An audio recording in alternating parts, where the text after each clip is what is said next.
Abuelo, mi papá lo hizo de nuevo. Las palabras de mi nieta me atravesaron el pecho como un cuchillo frío. Apenas colgué el teléfono, sentí que el mundo se me desmoronaba bajo los pies. Me apoyé contra la pared, con el corazón golpeando fuerte, tratando de entender cómo habíamos llegado a ese punto. Pero lo que hice después, nadie lo vio venir. Me llamo Rogelio Vargas.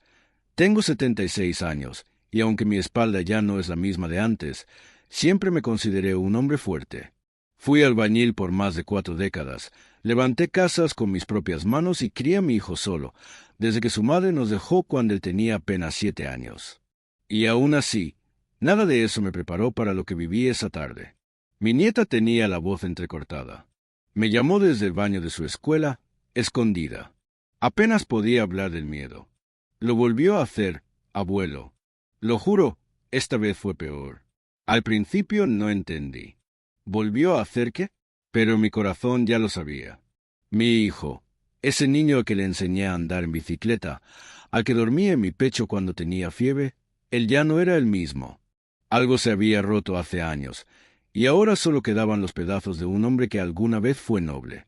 Antes de continuar, ya sabes, suscríbete al canal y cuéntame en los comentarios desde qué ciudad me estás escuchando. Porque lo que viene, te lo juro, te va a dejar con la boca abierta. Mi hijo, Javier, era un niño dulce. Callado, sí, pero con una sonrisa que iluminaba la casa entera. Recuerdo cuando cumplió 9 años y le regalé su primer balón. Lloró, no porque no le gustara el regalo, sino porque decía que no merecía nada, que yo me esforzaba demasiado. Ya desde entonces, cargaba culpas que no le pertenecían. Pero el verdadero quiebre llegó cuando tenía 17. Una noche lo encontré llorando en silencio en su habitación. Le habían robado en la calle 3 tipos con navajas. Le quitaron todo, incluso el poco orgullo que le quedaba. Esa noche no quiso cenar. Al día siguiente, tampoco fue a la escuela. Y así empezó la cadena. Se volvió agresivo, cerrado, empezó a salir con gente que no me gustaba. Yo traté, Dios sabe cuánto lo intenté, de traerlo de vuelta. Pero cada palabra mía era una pelea. Cada consejo, un grito. Cada abrazo, un rechazo. Con el tiempo, dejó la casa. A los 21, ya tenía antecedentes. Robo menor, peleas en la calle, consumo. Pero lo que me destrozaba no era su prontuario. Era su mirada vacía. Como si ya no estuviera ahí el niño que yo crié. Pensé que al tener una hija, cambiaría. Pensé que esa niña de ojos grandes lo haría despertar. Pero me equivoqué. Y esa llamada de mi nieta me lo confirmó. Recuerdo que me temblaban las manos mientras buscaba el número de la policía. No era la primera vez que me hablaban de lo que Javier le hacía.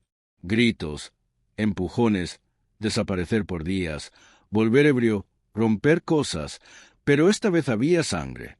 Ella me dijo que vio cómo tiró una silla contra la pared y su madre la protegió con el cuerpo. Abuelo, yo tenía miedo de que le hiciera algo a mamá. Mi nieta tiene solo 9 años. La misma edad que tenía su papá cuando le regalé aquel balón. En ese momento supe que no podía proteger a mi hijo más. No podía seguir justificando, ni callando, ni esperando un milagro. Era el momento de actuar. Marqué ese número con el alma hecha trizas. Policía, ¿cuál es su emergencia? Respiré hondo. Quiero denunciar a mi hijo. Está poniendo en peligro a su familia. Tienen que ir a su casa ahora mismo. Sé lo que muchos deben estar pensando. ¿Cómo puede un padre hacer eso? Pero también sé que muchos, en silencio, han vivido algo parecido. Y lo más difícil no fue hacer esa llamada. Fue lo que vino después. Tuve que ver cómo se le llevaban esposado, mientras mi nieta me apretaba la mano. Tuve que mirar a mi nuera con lágrimas en los ojos, preguntándome si había hecho lo correcto. Y sí, lo hice, porque el amor también sabe decir basta. Porque el amor, el verdadero, protege a los inocentes, aunque duela en el alma. Esta es solo la primera parte de una historia que marcó mi vida para siempre. Porque lo que pasó después, bueno, eso no te lo vas a imaginar. ¿Quieres saber si Javier cambió? ¿Si volvió a ver a su hija? ¿O si me arrepiento de lo que hice? Entonces quédate conmigo hasta el final. Y recuerda, suscríbete al canal y dime desde qué ciudad me estás escuchando. No dormí esa noche. Aunque todo estaba en silencio en la casa, mi mente seguía girando como un molino roto. La imagen de mi hijo esposado, bajando las escaleras sin siquiera mirarme a los ojos, se me quedó clavada en el pecho como un hierro caliente. Y el temblor en la mano de mi nieta, eso no se me va a olvidar jamás. Yo lo entregué. Yo hice la llamada. Pero en el fondo, aún me preguntaba si había perdido para siempre a mi hijo. Me senté frente a la ventana, como tantas veces cuando era joven y Javier aún dormía en su cuarto. La misma ventana desde la que lo vi salir a su primer día de escuela. Ahora estaba vacía. Y en mi corazón, un ruido constante. ¿Cómo llegamos hasta aquí? Después de que se lo llevaron, lo primero que hice fue abrazar a mi nieta. La llevé conmigo a casa, mientras su madre se quedaba dando declaraciones. No hablamos mucho en el camino, pero sus ojos decían todo. ¿Va a estar bien, abuelo?, me preguntó en voz bajita. Tragué saliva. No quería mentirle. No lo sé, mi amor. Pero tú sí. Eso te lo prometo. Al día siguiente, supe que Javier estaría detenido por al menos 48 horas mientras evaluaban la situación. Su pareja había presentado cargos formales. Nunca lo había hecho antes. Siempre perdonaba. Siempre justificaba. Pero esta vez, ella también dijo basta. Y yo me quedé con una mezcla amarga de culpa y alivio. Pasaron los días y me cité con una trabajadora social.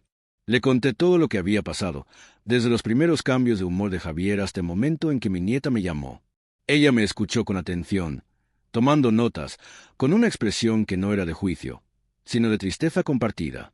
Don Rogelio me dijo al final: «Usted hizo lo correcto. Y créame, no todos los abuelos lo hacen. Muchos prefieren mirar hacia otro lado». Yo asentí, pero no me sentí mejor. Una semana después, recibí la primera llamada. «Papá», dijo la voz de Javier desde el centro de detención. Me quedé mudo unos segundos. «¿Estás bien?», le pregunté, con la voz quebrada. «¿Por qué lo hiciste?». Su pregunta me dolió más que cualquier golpe. Esperaba odio, quizás gritos. Pero no.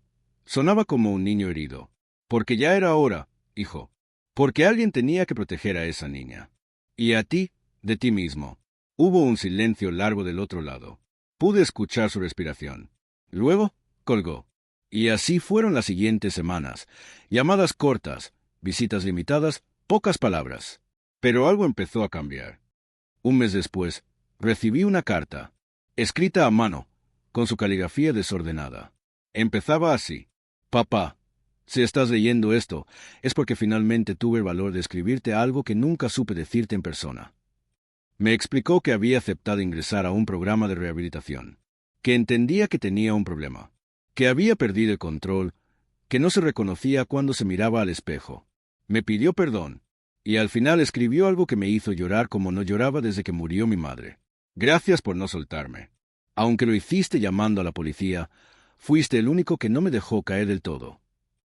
Si estás disfrutando esta historia, suscríbete al canal y dale like al vídeo para que más personas puedan conocerla. Desde ese momento, decidí no mirar más hacia atrás con rabia, sino con responsabilidad. Llevé a mi nieta a terapia. La acompañé cada día, la escuché, la abracé. Volvimos a armar rompecabezas, como cuando era más chica.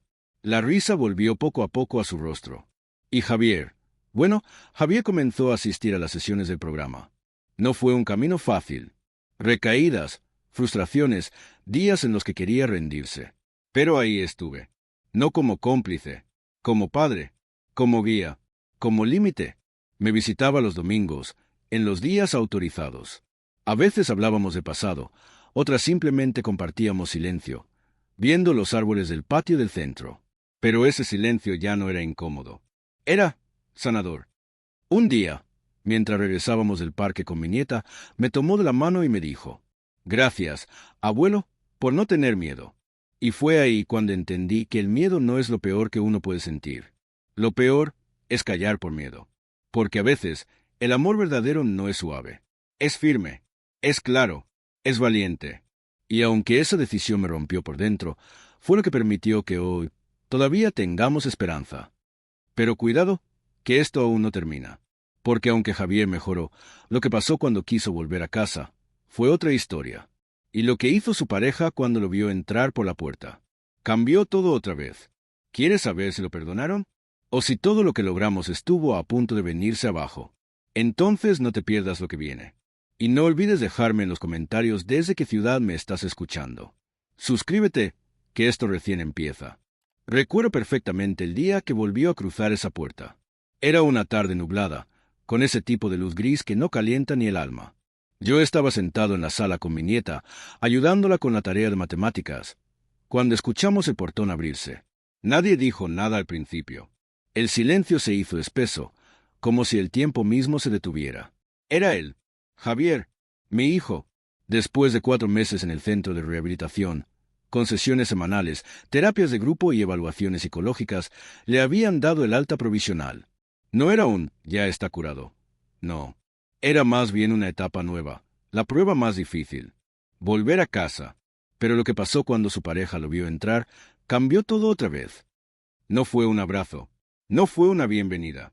Ella se quedó parada en la cocina, con los ojos abiertos como platos, una cuchara en la mano temblorosa. Mi nieta se refugió detrás de mí, sin decir una sola palabra. El aire se volvió denso. Nadie sabía si hablar, si llorar o si simplemente correr. «Hola», dijo Javier con una voz suave, quebrada. «Solo vengo a hablar. Ni un paso más. Ni uno. No des un solo paso», dijo ella, firme, mirándolo a los ojos. «Esta casa es segura ahora. Y tú vas a tener que demostrar con hechos, no palabras, que mereces volver». Y ahí lo vi. El primer gesto real de cambio en mi hijo. No se enojó. No gritó. No respondió como antes. Solo bajó la cabeza. «Lo entiendo», respondió. No esperaba otra cosa. Yo observaba todo en silencio, como si estuviera viendo una obra de teatro con los actores más importantes de mi vida. Y en ese momento, comprendí que la verdadera batalla recién empezaba. Pasaron días sin verlo. Volvió a hospedarse en un albergue temporal. Yo lo visitaba 3 veces por semana, le llevaba comida, ropa limpia y, sobre todo, escucha. Me contaba cómo era estar solo, sin sus viejos amigos, sin su hija, sin su hogar. Pero también me hablaba de sus avances. Ya no tomaba, ya no estallaba, dormía mejor, comía mejor y escribía páginas enteras, cartas para su hija, que aún no se atrevía a leer. Un día me entregó una hoja doblada. «¿Podrías dársela tú?», me pidió, mirándome como cuando era niño y tenía miedo de ir al dentista. La leí antes de dársela a ella. No porque desconfiara, sino porque quería asegurarme de que sus palabras no fueran una carga. Y al leerla, lloré, porque ese no era el hombre que habíamos visto hace meses. Era el hijo que yo recordaba. La carta decía: «Hola, mi princesa. Sé que ahora tienes miedo de mí. Y está bien. Yo también lo tendría si fuera tú. Pero quiero que sepas que todos los días pienso en ti. Que cada paso que doy para mejorar es porque quiero que algún día puedas volver a confiar en mí. No voy a pedirte que me perdones ahora. Solo quiero que sepas que te amo. Y que no voy a rendirme». Mi nieta la leyó en silencio. Luego la dobló con cuidado y la guardó en su mochila. No dijo nada, pero me miró, y esa mirada me dijo más que 1000 palabras. Con el paso de las semanas, Javier comenzó a visitar la casa una vez por semana, siempre acompañado. Primero conmigo, luego con una terapeuta presente. Jugaba con su hija por media hora, sin presiones. A veces pintaban, a veces solo se miraban. Y poco a poco, el miedo se fue transformando en curiosidad. Una tarde, ella se acercó y le dio un dibujo. Era un árbol grande, con 3 personas debajo. Él, ella y su madre. Javier lloró, y esa fue la primera vez que lo vi llorar por algo puro. No por dolor ni frustración, sino por amor real. Pero justo cuando parecía que todo empezaba a mejorar, pasó algo inesperado. La familia de su pareja, al enterarse de que Javier volvía a tener contacto con ellas, amenazó con intervenir legalmente. Querían que se restringiera toda visita, alegando que el proceso de rehabilitación era muy reciente y que aún representaba un riesgo. Volvimos a entrar en una nube de incertidumbre. Abogados, audiencias, evaluaciones psicológicas. Y ahí fue cuando Javier, por primera vez, tomó una decisión madura. Se presentó voluntariamente a una evaluación judicial. Aceptó ser monitoreado. Se ofreció para firmar un acuerdo donde renunciaba a cualquier tipo de custodia inmediata. «Quiero hacerlo bien, papá», aunque me cueste, aunque duela, aunque tarde años. Y en ese momento, supe que, finalmente, estaba creciendo. ¿Te está gustando esta historia? Entonces suscríbete al canal y dale like para que más personas puedan escucharla. Hoy, aún no vive con su hija, pero la ve todos los fines de semana. Asiste a grupos de apoyo. Tiene un trabajo modesto en una panadería del barrio. Y, sobre todo, no se ha rendido. ¿Volverán a ser una familia completa? ¿Podrá perdonarse a sí mismo algún día? ¿Y qué le dije yo cuando finalmente me pidió perdón de frente? Eso, te lo cuento en la próxima parte. Y recuerda, cuéntame en los comentarios desde qué ciudad me estás escuchando. Suscríbete. Lo mejor y lo más duro aún está por venir. Lo vi llegar caminando bajo la lluvia. No traía paraguas. Su ropa estaba empapada, pero sus pasos eran firmes, decididos, como si la tormenta no lo afectara. Como si, por primera vez en años, supiera exactamente a dónde iba. Me levanté del sillón apenas lo vi cruzar la reja. Me esperó en la puerta sin tocar el timbre, sin impaciencia, solo con los ojos fijos en los míos. «Papá», dijo, respirando hondo. «¿Puedo hablar contigo un momento?» Asentí y lo hice pasar. Le di una toalla y se la pasó por el rostro sin mucha prisa, como si cada gota de agua fuera parte de una limpieza más profunda. No era solo la lluvia que se quitaba, era el pasado. Se sentó frente a mí, en la mesa del comedor. Hoy, comenzó, me vi al espejo, y no me odié. Guardé silencio. No sé si ya soy alguien nuevo, pero al menos ya no soy ese que fui. Y por eso estoy aquí. Bajó la cabeza. Y ahí, por fin, lo dijo. «Papá, perdóname. No solo por lo que hice, sino por todo lo que destruí». Esa frase me atravesó. Durante años imaginé ese momento. Lo soñé, a veces con esperanza, otras con rabia. Y sin embargo, cuando llegó, no sentí victoria, ni alivio. Sentí tristeza. Tristeza por todo el tiempo perdido. Por las lágrimas innecesarias. Por los abrazos que nunca se dieron. «No tengo nada que perdonarte, hijo», le dije con la voz baja, pero firme. «Porque yo nunca dejé de amarte. Solo me alejé para que no te destruyeras más. Para proteger a los tuyos y a ti». Se quedó en silencio. Y de pronto rompió en llanto. No un llanto de niño, ni de hombre derrotado. Era un llanto de renacimiento. Desde ese día, algo cambió entre nosotros. No de inmediato, ni como en las películas donde todo se arregla con una conversación. Pero sí empezamos a hablar con el corazón más abierto. Me contó detalles de su proceso en la clínica, de cómo enfrentó sus demonios, de las veces que quiso escapar y de las noches en que solo pensaba en su hija para seguir adelante. ¿Sabes cuál fue mi mayor miedo? Me dijo una tarde, mientras compartíamos un mate. Que mi hija creciera creyendo que yo era un monstruo. Y lo fui, papá. Fui eso. Pero no quiero que esa sea la última imagen que tenga de mí. Suspiré hondo y le respondí con la verdad. Eso dependerá de lo que hagas a partir de ahora. Las palabras pesan menos que los hechos. Él asintió. Y desde entonces no ha dejado de actuar. Comenzó a estudiar. Un curso de panadería primero, luego uno de manejo de emociones para padres. Se inscribió en actividades comunitarias. Ayudaba a jóvenes en recuperación. Y lo más importante, nunca más faltó a una visita con su hija. La relación con su expareja era aún distante, cordial, pero sin confianza plena. Y él lo aceptaba. No exigía, no presionaba, solo mostraba, con actos, que era otro hombre. Una vez, su hija se enfermó y su madre no pudo llevarla al médico. Lo llamó a él, y él, sin dudar, dejó su trabajo, la buscó, la llevó a la clínica y esperó pacientemente toda la consulta. Cuando regresó, su hija le dijo algo que lo hizo llorar en silencio esa noche. «Gracias, papá. Me sentí segura contigo». Esa frase, para alguien como Javier, valía más que cualquier diploma. Pero como todo en la vida, no todo fue tan simple. Un día recibió una carta judicial. Una nueva denuncia del pasado. Una vecina lo acusaba de un hecho menor de años atrás, que había salido a la luz ahora, con su historial. Podía volver a prisión. Y por primera vez en meses, vi a mi hijo tambalear. ¿Y si todo esto no sirve de nada, papá? ¿Y si siempre me van a ver como lo que fui? Lo miré a los ojos, firme. Entonces demuéstrales lo que eres ahora. No con gritos, no con rabia, con dignidad. Se presentó ante el juez.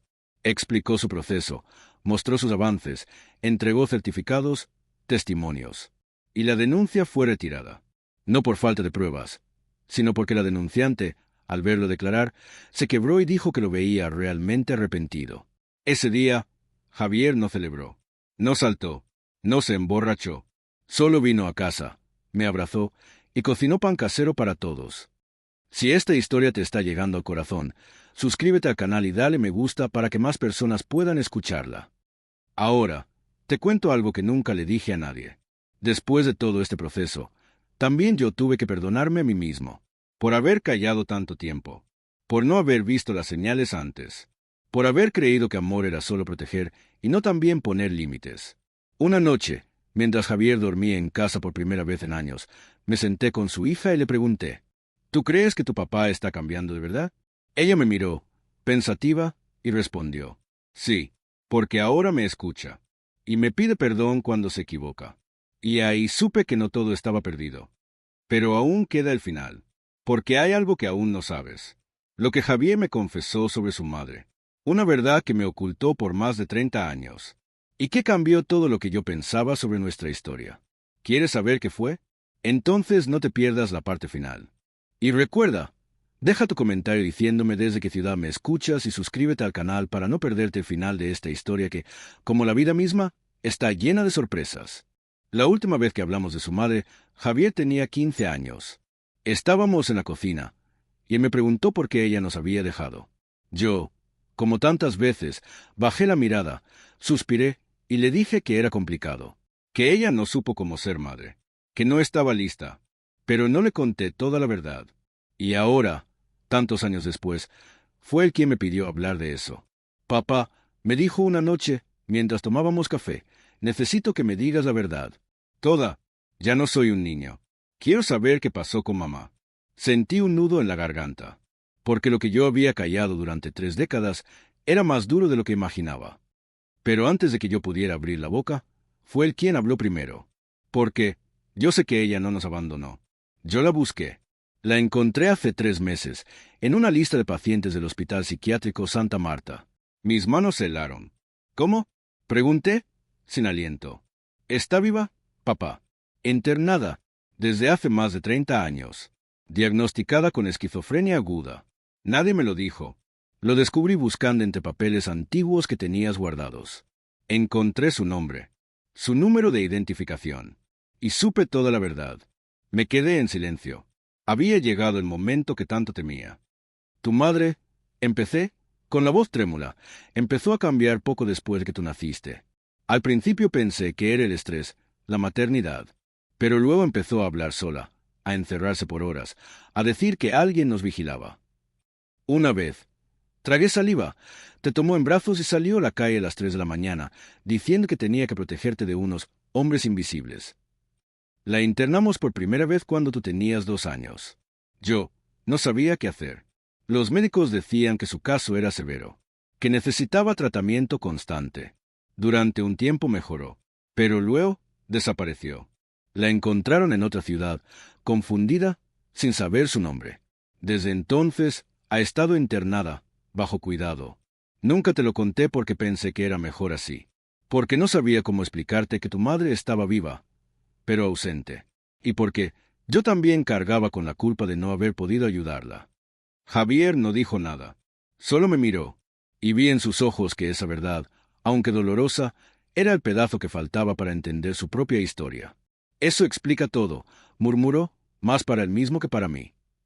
Su ausencia, mis vacíos, mis miedos, esa rabia sin causa. Luego me miró fijo. ¿Puedo verla? Unas semanas después, fuimos juntos. El hospital estaba en las afueras, un edificio antiguo, pero bien cuidado. Nos recibió una doctora joven que conocía el caso desde hace años. Ha tenido episodios intermitentes, nos explicó. Momentos de lucidez, otros de desconexión total. No habla mucho, pero últimamente está más tranquila. Entramos a una sala blanca, con una ventana grande y cortinas azules. Y ahí estaba ella, sentada en una silla, mirando por la ventana. El pelo canoso, los ojos perdidos, pero con una serenidad extraña. Javier se acercó despacio. Yo me quedé atrás, Mamá, dijo él, apenas audible. Soy yo, Javier. Ella giró la cabeza, lentamente, y por un segundo, sus ojos lo reconocieron. Una lágrima cayó por su mejilla. No dijo nada. No era necesario. Fue el momento más silencioso y más poderoso que he vivido en toda mi vida. Salimos del hospital sin hablar. En el auto, Javier miraba por la ventana, como si fuera otro hombre. Papá, me dijo después de un rato, gracias por no contarme esto antes. Lo miré, sorprendido. ¿Por qué? Porque si me lo hubieras dicho cuando era más joven, me habría destruido. No estaba listo para entender. Hoy sí. Y ahí entendí que a veces las verdades no deben ocultarse, pero tampoco deben contarse antes de tiempo. Conocer la historia de su madre le dio paz, como si al unir ese último pedazo del rompecabezas, finalmente pudiera mirarse completo en el espejo. Con cicatrices, sí, pero también con sentido. Desde entonces, Javier comenzó a dar charlas en grupos de apoyo. No como el que superó todo, sino como alguien que sigue luchando cada día. Papá, me dijo una tarde, mi historia no termina con que me perdonen. Termina cuando yo pueda usar lo que viví para ayudar a otros. Hoy te puedo decir que mi hijo volvió. No el niño que corría por el patio. No el adolescente perdido, sino el hombre que eligió reconstruirse.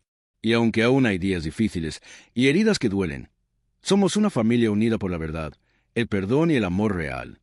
Quiero terminar esta historia con un consejo. De abuelo, de padre, de hombre que ha vivido más de lo que quisiera.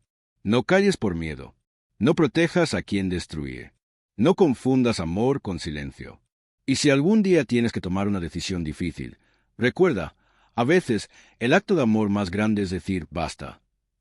Gracias por escuchar mi historia. Y si llegó a tu corazón, te invito a hacer 3 cosas. Suscríbete al canal. Dale like a este video para que más personas lo vean. Y cuéntame en los comentarios desde qué ciudad me estás escuchando. Tu historia, como la mía, aún puede cambiar. Gracias.